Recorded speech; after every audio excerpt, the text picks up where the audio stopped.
Le grand entretien avec Miguel Valdés Faora, qui est fondateur de Bonitasoft. Bonjour Miguel. Bonjour Michel. Vous avez créé Bonitasoft en 2009. C'est ça, c'est exact. C'est un joli nom. C'est un nom espagnol. Et qu'est-ce que c'est? Bonita, ça veut dire joli en espagnol. Donc du coup, c'est un petit clin d'œil pour dire que dans les technos qu'on Bonitasoft, c'est joli et doux alors? C'est à la fois joli, c'est à la fois doux, et on dit que ce sont des solutions les plus sexy du marché. Voilà, donc mais c'est pas une entreprise, c'est une entreprise avec un nom sexy, mais dont la finalité est... On est un éditeur de logiciels dans un domaine assez spécifique pour les entreprises, qui est celle de gestion des processus métiers. Donc on aide les sociétés à automatiser, optimiser leur travail au quotidien. Alors comment ça se passe? Que proposez-vous? En fait, on propose à la fois une technologie, une plateforme, mais aussi des services d'accompagnement pour aider les entreprises dans la virage vers le numérique. Donc tout ce qui est transformation digitale, tout ce qui est améliorer comment en interne on travaille, et aussi améliorer aussi la gestion des interactions avec leurs clients. Alors vous allez me dire ce qui fait la différence avec les concurrents, mais d'abord, cette société est née partie de quoi? Quelle est l'histoire et quelle est la promesse? C'est une belle histoire parce qu'en fait, elle est née dans un labo de recherche, dans l'INRIA, un centre français de recherche en informatique, dans lequel je suis arrivé fraîchement d'Espagne en 2001. Et on a d'abord créé la technologie là-bas. On l'a transférée dans l'industrie quelques années plus tard, en 2003, au sein du groupe Bull, qui fait maintenant partie d'Atos. Et entre 2003 et 2009, on a continué à développer la technologie au sein du groupe Bull pour après. Là, vous étiez chez Bull, vous? On était chez Bull. Ouais. Et à partir de 2009, on a volé par nos propres ailes. Et donc on a créé Bonitasoft. Donc ça fait 13 ans maintenant. Donc voilà, belle histoire qui démarre dans la recherche, à transfert vers l'industrie et après société indépendante française avec un PDG espagnol. Alors aujourd'hui, quel est le constat des entreprises face à la transformation digitale? Je pense que surtout après ce qui s'est passé ces 2 dernières années avec les Covid, il y a une notion d'urgence sur il faut changer la façon de travailler, il faut digitaliser.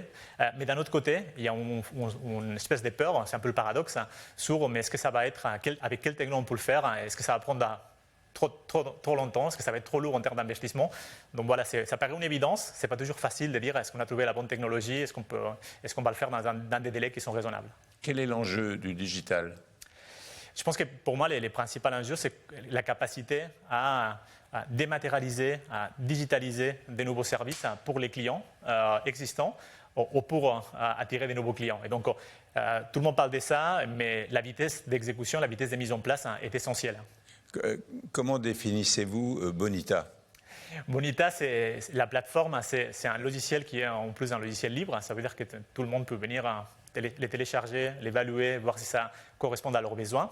Et c'est une solution qui est vraiment adaptée pour les entreprises. Je parle d'entreprise, mais je devrais parler d'organisation, parce que le secteur public, c'est aussi un de nos utilisateurs, qui cherchent vraiment à automatiser des process qui sont complexes. Un exemple, comment on fait pour payer nos impôts en ligne. Derrière ça, c'est un process qui peut être digitalisé avec une solution comme Bonita. Dans l'industrie, une banque, comment on fait pour gérer de bout en bout un prêt bancaire. Donc, ces process qui sont complexes, qui sont au corps du métier, comme on appelle pour une organisation, c'est le genre de cas typiques qu'on peut automatiser et optimiser avec Bonita.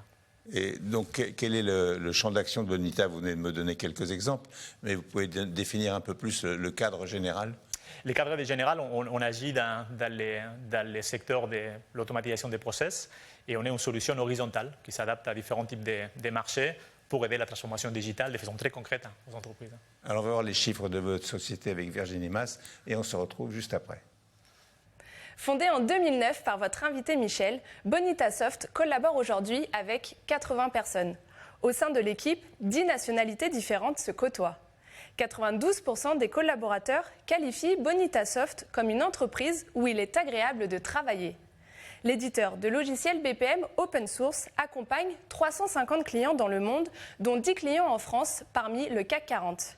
La satisfaction des clients n'est plus à prouver puisque 92% d'entre eux renouvellent leur contrat. 150 000 utilisateurs sont enregistrés dans la communauté open source et 10 000 téléchargements de la plateforme Bonita sont effectués par mois. Enfin, Bonitasoft réalise 65% de son chiffre d'affaires à l'international. Donc vous avez des clients du CAC 40 et des clients qui sont fidèles aussi. Oui. 92%. Il y a des clients qui renouvellent d'année en année. Renouvellent. C'est la partie la et plus vous travaillez beaucoup à l'international, 65% en fait, plus qu'en France. Oui, tout à fait. Et on fait justement là, un des objectifs, c'est d'augmenter notre part des marchés en France parce qu'il a fallu, pour avoir la crédibilité dans les grands groupes français, des fois il faut partir à l'étranger, avoir des belles références aux États-Unis où j'ai passé quelques années pour après revenir et voilà, avoir les niveaux de maturité pour pénétrer le marché français. Non? Quelle est la différence entre Bonita et les autres plateformes concurrentielles?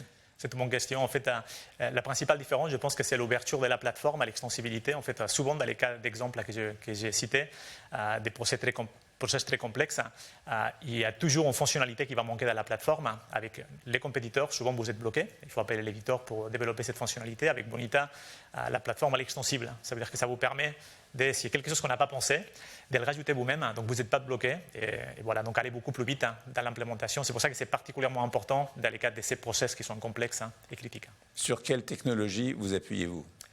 En fait, on utilise différents technos classiques du marché standard. Donc, c'est du Java, c'est du HTML5. Donc, ça fait partie un peu de la philosophie du logiciel libre. On essaye de que la courbe d'apprentissage pour les personnes qui vont l'utiliser soit la plus petite possible. Ou la plus rapide possible, ça dépend comment on dit. Et donc, du coup, c'est des technologies totalement standards. C'est du Java et c'est du HTML5. Qui sont vos clients? Nos clients, c'est à la fois du secteur public, donc des agences gouvernementales de différentes natures, ça peut être des ministères dans différents pays, pour mieux servir les citoyens. C'est toutes les démarches en ligne que vous faites comme citoyen et qu'à certains moments on doit encore faire sur papier. C'est des candidats potentiels pour un projet Bonita. Et après, c'est tout secteur d'activité industrielle, mais les principaux, c'est finance, banque et telco. Quels sont les avantages d'aller chez vous? Je pense que c'est à la fois déjà les avantages de la technologie en elle-même, cette extensibilité. Cette notion aussi de que chez Bonitasoft, avant de nous parler, si vous voulez, vous pouvez juste télécharger la solution et vous faire un avis par vous-même, sans vous presser. Et trois, on a particulièrement, si vous êtes un client français, on est les seuls dans notre marché reconnus par les analystes à niveau international qui est français, donc avec toutes les équipes en place pour vous servir dans la proximité et avec une propriété intellectuelle de la solution qui est développée en France. Donc si la souveraineté est importante pour les clients, on est les seuls acteurs des renommées internationales dans lesquels les produits sont conçus en France. Il y a toujours le problème de la protection des données. Comment les garantissez-vous? En fait, nous, la plupart de nos projets, ce n'est pas nous qui stockons les données. Le logiciel Bonita est installé chez les clients. Donc souvent, c'est le client qui gère ses propres données.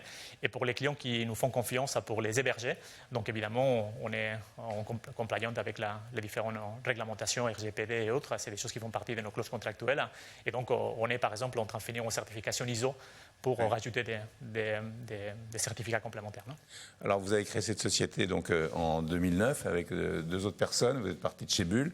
On voit le développement de la société. Vous êtes présent à l'international à 65% de votre chiffre d'affaires. Votre mission et votre objectif dans les années à venir, c'est quoi? En fait, c'est assez clair. On va doubler la taille des chiffres d'affaires de la société, on va doubler la taille des effectifs dans les 5 prochaines années. Mais ce qui est intéressant, c'est qu'on va particulièrement croître notre chiffre d'affaires en France. On est une société qui fait 35% de son chiffre en France. On a préféré, au début de l'aventure, de nous développer à l'international pour avoir une crédibilité à niveau international. Et en fait, on se dit que maintenant, on a à la fois la maturité, la société est profitable, on a des références clients partout dans le monde. Donc, je pense qu'on va profiter de ça pour gagner des parts de marché importantes chez nous, sur les territoires français. Quel est l'objectif à court terme? Il y a les plus court terme, c'est celui de gagner les parts de marché en France. Donc, c'est pour ça qu'on est en train de lancer des campagnes qu'on appelle Made in France. En fait, on essaye, c'est toujours intéressant d'entendre quelqu'un avec un fort accent espagnol de parler de Made in France, mais on est en train de dire le Made in France, c'est la capacité aussi à tirer des talents de l'international, mais pour construire de la technologie innovante sur les territoires français. Donc, on va beaucoup appuyer là-dessus pour aussi, pas seulement signer en France, mais signer à l'international, mais en étant fiers de ce qu'on construit à 10 nationalités différentes depuis la France. Et après, comme je disais, un peu plus moyen-long terme, c'est des objectifs qui sont plus liés à doubler la taille de l'entreprise, et ça déjà à une échelle internationale. Est-ce qu'il y a un savoir-faire français dans votre domaine? Il y en a parce qu'en fait, on se rend compte que dans notre domaine de l'automatisation des process, dans notre domaine de la digitalisation, la France et particulièrement le secteur public, c'est un des pionniers en Europe. Et donc, du coup, il y a beaucoup de compétences. Les ingénieurs sont super en France. Donc, voilà, c'est un bon écosystème pour une entreprise comme la nôtre. Merci beaucoup. Merci à vous, Michel.